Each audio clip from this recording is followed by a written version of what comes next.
चला तर आज आपण बघूया कधीही न खाल्लेला असा मटकीचा झणझणीत ठेचा। आपण मटकीची भाजी नेहमीच खातो, पण मटकीचा ठेचा पहिल्यांदाच बघणार आहात, तर चला बनवायला सुरुवात करूया। यासाठी घेतलेली आहे 1 वाटी मोड आलेली मटकी, एका पाण्याने चांगली स्वच्छ अशी धुवून घेतलेली आहे। तर 1 वाटी मटकीसाठी 5-6 हिरव्या मिरच्या घ्यायच्या आहे। तर या ठिकाणी मी एक जाड मिरची आणि बाकी ह्या ज्या काकडा मिरच्या असतात, ज्या खूप तिखट नसतात, अशा मिरच्या मी यासाठी घेते आहे। आणि या मिरच्यांचे तुकडे करून चांगले असे मऊ होईपर्यंत भाजून घ्यायचे आहे। तुकडे करून यासाठी भाजायचे, ठेच्याची चव चांगली येते आणि मिरच्या चांगल्या भाजल्या जातात, उग्रपणा मिरच्यांना राहत नाही।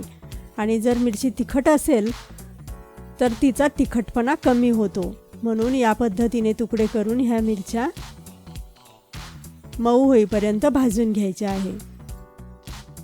तर अशा ह्या मिरच्या मऊ होईपर्यंत भाजून झाल्यावर यामध्ये थोडं तेल घालायचं,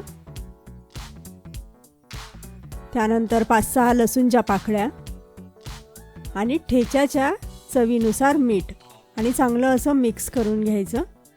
मिक्स करताना यामध्ये मूठभर कोथिंबीर घालायची। आता कोथिंबीर चांगली मिळते, मूठभर कोथिंबीर यामध्ये घालायची आणि थोडी भाजून घ्यायची। लगेच गॅस बंद करायचा आणि हे संपूर्ण साहित्य मिक्सरच्या भांड्यात घालून जाडसर असं वाटून घ्यायचं, याचा ठेचा तयार करून घ्यायचा। तर अशा पद्धतीने हा जाडसर असा ठेचा तयार करून घेतलेला आहे। ठेचा बारीक वाटायचा नाही।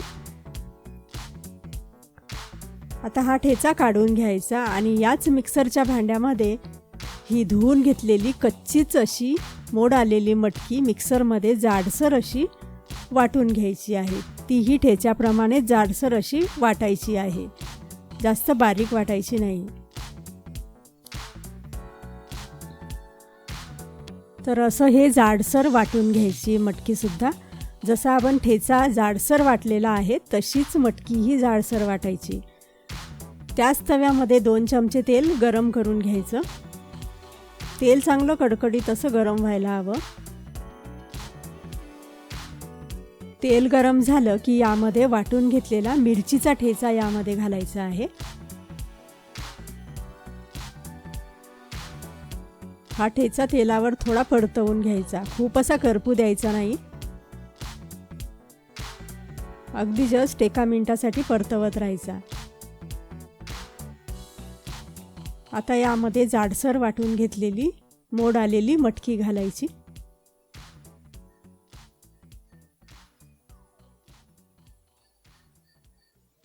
मिक्स करायचं आणि यानंतर यामध्ये चवीनुसार मीठ घालायचं। आपण ठेचा वाटताना यामध्ये ठेच्याच्या चवीनुसार मीठ घातलेलं आहे, पण आपण आता यामध्ये वाटून घेतलेली मटकी घातली, त्यामुळे या चवीनुसार यामध्ये मीठ घालायचं। चांगलं असं मिक्स करून घ्यायचं। मीठ घातल्यानंतर यावर झाकण ठेवून एक वाफ काढून घ्यायची। तर ही आहे उज्ज्वलास किचन स्पेशल रेसिपी मटकीचा ठेचा। तर तुम्हीही अशा पद्धतीने घरी मटकीचा ठेचा बनवून बघा आणि थोडा झणझणीत करा, म्हणजे चवीला खूप छान लागतो आणि गरमागरम खायला घ्या। यावर थोडी हातानेच तोडून कोथिंबीर घालायची।